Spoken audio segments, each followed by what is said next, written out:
Welcome to our channel அமைதி புயல். எல்லோரும் எப்படி இருக்கீங்க? நல்லா இருக்கீங்களா? இப்போ வந்து நம்ம மொபைல் நெட்வொர்க்கை பற்றின ஒரு ரிவ்யூ தான் பண்ண போகிறோம். சின்ன குழந்தையிலேருந்து பெரியவங்க வரைக்கும் இப்போ எல்லாருமே மொபைல் ஃபோன் யூஸ் பண்ணிகிட்ருக்காங்க. மொபைல் ஃபோன் யூஸ் பண்ணாதவங்க யாருமே இல்லை அப்படிங்கிறது தான் இன்றைக்கி எல்லாருக்கும் தெரிஞ்ச விஷயம். இதில் வந்துட்டு நமக்கு எந்த மொபைல் நெட்வொர்க் பெட்டரான சர்வீஸாக கொடுக்குறாங்க, பெட்டரான சர்வீஸ் நமக்கு கிடைக்கிது அப்படின்னு பார்த்தோம்னா ஒரு 4 மொபைல் நெட்வொர்க் இருக்குது.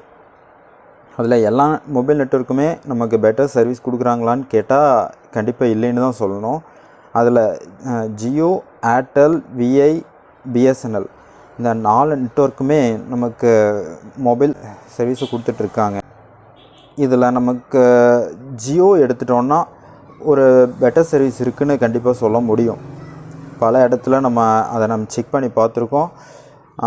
ஜியோ பொறுத்த வரைக்கும் நமக்கு டேட்டா சர்வீஸில் பெட்டராக இருக்குது.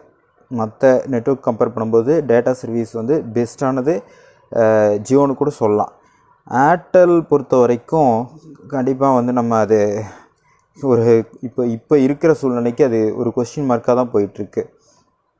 பல இடத்துல கவரேஜ் ப்ராப்ளம் இருக்குது. கவரேஜ் இருந்தாலும் நம்ம கால்ஸில் வாய்ஸ் பிரேக்கிங் இருக்குது. அதேமாரி டேட்டாலேயும் பார்த்திங்கன்னா உங்களுக்கு அது ஸ்பீடு கம்மியாகுது. இந்த மாதிரியான பிரச்சனை அதில் ஏர்டெல்லையும் இப்போ வர ஆரம்பிச்சிருச்சு.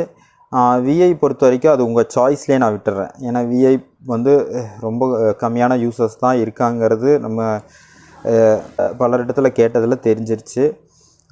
பிஎஸ்என்எல் பொறுத்த வரைக்கும் இம்ப்ரூவ் பண்ணிடுவோன்னு சொல்கிறாங்க. ஆனால் எப்போ இம்ப்ரூவ் பண்ணுவாங்கன்னு தெரியல. ஆனால் நமக்கு ரீசார்ஜ் டேரிஃபை பொறுத்த வரைக்கும் பிஎஸ்என்எல் பெட்டராக இருக்குது, பெஸ்ட்டாக இருக்குது. பட்டன் ஃபோன் யூஸ் பண்ணுறவங்க பிஎஸ்என்எல் யூஸ் பண்ணலாம். எந்த ஒரு ப்ராப்ளம் இல்லாமல் அவங்க கண்டினியூஸாக யூஸ் பண்ண முடியும். இதில் நீங்கள் எந்த நெட்வொர்க்கு நீங்கள் இருக்கிற பகுதியில் பெஸ்ட்டாக இருக்குது, பெட்டராக இருக்குதுன்னு மறக்காமல் கமெண்ட்டில் சொல்லுங்கள். அது பலருக்கும் யூஸ்ஃபுல்லாக இருக்கும்.